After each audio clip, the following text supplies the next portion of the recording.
Gimana sih dia? Sudah cerai belum dia? Nah ini keponya udah kepo nggak bener nih. Wah gimana nih? Nggak laku-laku kan dia orangnya?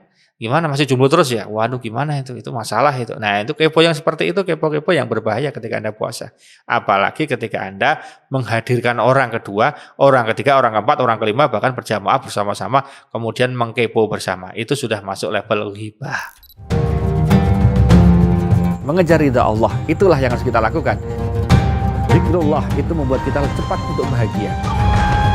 Dengan mengingat Allah, yang namanya hati itu menjadi tenang. Assalamualaikum warahmatullahi wabarakatuh. Ada pertanyaan dari netizen berkaitan dengan kepo. Kepo itu membatalkan puasa nggak sih gitu kan? Nah, kita lihat apanya keponya kepo apa gitu kan. Nah, jadi kalau kita lihat kepo ini sudah menjadi kebiasaan yang luar biasa di era sekarang, di mana dengan adanya sosial media orang cenderung untuk kepo, dan itu pada batas tertentu diwajarkan ya, tetapi pada batas tertentu juga itu menjadi tidak normal ketika Anda setiap harus kepo sana sini, apalagi sampai kemudian mencari lebih dalam, apalagi membawa teman-teman untuk mengkepo bersama atau kepo berjamaah, itu jadi persoalan. Nah, bagaimana ketika kita berpuasa tapi kita kepo ke ada orang gitu kan. Nah, kalau keponya itu adalah kepo yang sifatnya tidak membawa orang, artinya ketika kita lihat di sosial media ada teman kita yang sukses, kemudian kita kepo ngapain ya, kenapa dia bisa jualan laris sekali, kenapa dia bisa menjadi orang yang sangat menginspirasi. Itu kepo yang seperti itu silahkan diteruskan, insya Allah puasanya nggak batal.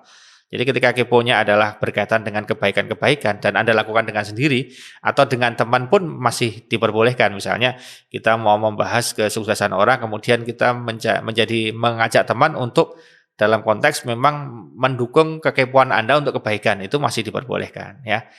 Misalnya ada seorang yang dermawan, ada seorang yang kemudian sukses dalam bisnisnya, sukses dalam rumah tangganya, menjadi orang yang sangat powerful, menginspirasi banyak orang, Anda mau kepo terhadap itu boleh.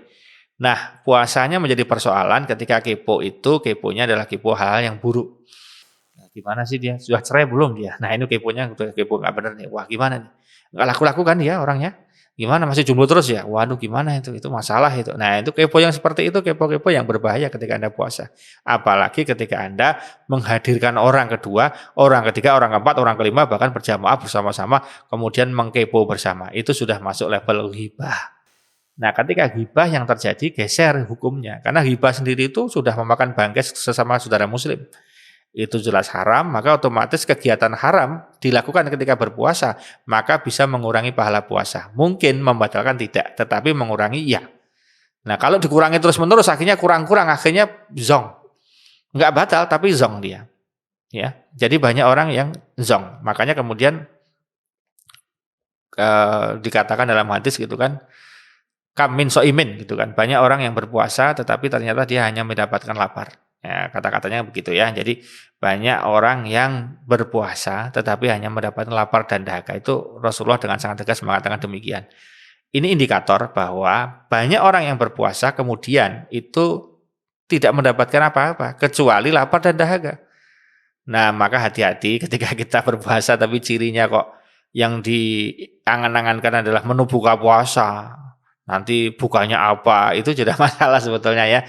Karena sesungguhnya puasa itu menikmati kelaparan itu sendiri, menikmati bagaimana ketika Anda menghayati bahwa Allah Subhanahu wa taala ternyata sangat mencintai orang-orang berpuasa itu justru dengan kelaparan kemudian ingat sama Allah. Ketika laparnya ingat sama Allah, berdoa terus, zikir terus, diisi kebaikan-kebaikan, itulah namanya lapar yang memang betul-betul membuat kita dekat dengan Allah. Tapi kalau laparnya hanya lapar-lapar yang kemudian hanya ingin menuntaskan dengan makan dan minum semata-mata, maka itu levelnya sebetulnya adalah orang-orang yang biasa sekali. Bahkan kalau tidak hati-hati, itu bisa kemasukan juga dengan amal-amal yang tidak baik gitu kan. Ya, jadi istilahnya bukan amal soleh ya, tentunya dengan perbuatan yang buruk yang masuk. Salah satunya adalah ghibah. Hati-hati ketika kita puasa ghibah, ketika kita puasa gosip, maka itu sudah menjadi kepo yang merusak pahala puasa, bahkan bisa menghilangkan pahala puasa itu sendiri. Jadi hati-hati ketika pahala puasa hilang, kita hanya dapat apa? Lapar dan dahaga. Oke, mungkin Anda puasa, dihitung sah nggak? Sah. Sah puasanya, tetapi bisa jadi nggak ada nilai apa-apa. Nah, nggak ada nilai apa-apa ya gimana? Lulus nggak? Kalau udah sekolah, lulus dia. Tapi nilainya gimana? Nggak ada nilai atau nilainya minimal. Ini jadi masalah kan? Artinya lulus ya lulus saja. Jadi ya tidak ada sesuatu yang berarti. Dan ini menjadi lapar dan dahaga semata-mata, jadi ada efek. Padahal efek dari puasa itu la'allakum tattaqun. Namanya takwa itu hubungannya nggak dengan makan, nggak dengan minum, hubungannya dengan semakin meningkatnya amal soleh. Jadi la'allakum tattaqun itu bukan artinya setelah kamu nanti puasa kamu akan bisa milih menu-menu yang baik dalam hidupmu. Enggak. Kamu setelah puasa kamu akan bisa memilih minuman-minuman terbaik dalam kehidupanmu. Enggak. La'allakum tattaqun itu artinya adalah ya kita semakin mendekati Allah, semakin mengamalkan apa yang Allah tuntunkan dan meninggalkan apa yang Allah larang. Bukan urusan dengan makan dan minum.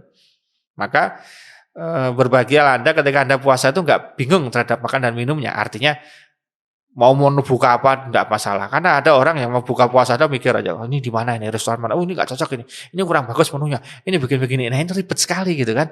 Makanya kalau kita lihat para sahabat itu enggak pernah ribet. Adanya kurma, karena minum air minum aja udah selesai. Enggak ada masalah. Nah, kita yang sering ribet kadang-kadang sampai survei dulu tempat lokasinya untuk makan di mana. Nanti menunya apa kira-kira bagaimana? Kayak ya oh aja ya, kalau orang Jawa mengatakan ya oh, kayak orang-orang yang bisa ngabisin semua makanan. Padahal begitu sudah buka puasa, azan maghrib berbunyi gitu ya, dikumandangkan adzan maghrib malah paling teh panas sama gorengan 2 gitu sudah mendadak kenyang. Iya atau iya? Iya, itulah namanya keberkahan puasa. Maka jangan sibuk kita mikir menu, tapi kita sibuk untuk mikir bagaimana kita mendekati Allah Subhanahu wa taala. Jadi kembali ke tadi pertanyaan, gimana ke hukum ketika kita berpuasa kemudian kita kepo? Tergantung. Ketika keponya yang seperti yang saya sebutkan tadi, kepo kebaikan-kebaikan Anda lakukan sendiri dan itu buat Anda terinspirasi, buat Anda dendam, tapi dendam positif ya, saya harus bisa seperti dia, saya lebih daripada dia, tapi lebih dalam hal kebaikan, maka itu kepo yang harus dipertahankan. Tapi ketika Anda puasa, Anda kepo, kemudian iri sama orang, Anda dengki sama orang, Anda hasad sama orang, Anda ngajak orang-orang untuk bersama-sama ghibah, maka nilai kualitas puasa Anda menurun drastis, bahkan bisa hilang sama sekali pahalanya. Maka hati-hati dengan kepo, itu terserah Anda. Bagaimana menyikapi kepo, Anda mau kepo yang baik atau kepo yang buruk, itu sangat menentukan pahala puasa Anda. Demikian, terima kasih. Assalamualaikum warahmatullahi wabarakatuh. Mengejar ridha Allah, itulah yang harus kita lakukan. Zikrullah itu membuat kita cepat untuk bahagia. Dengan mengingat Allah, yang namanya hati itu menjadi tenang.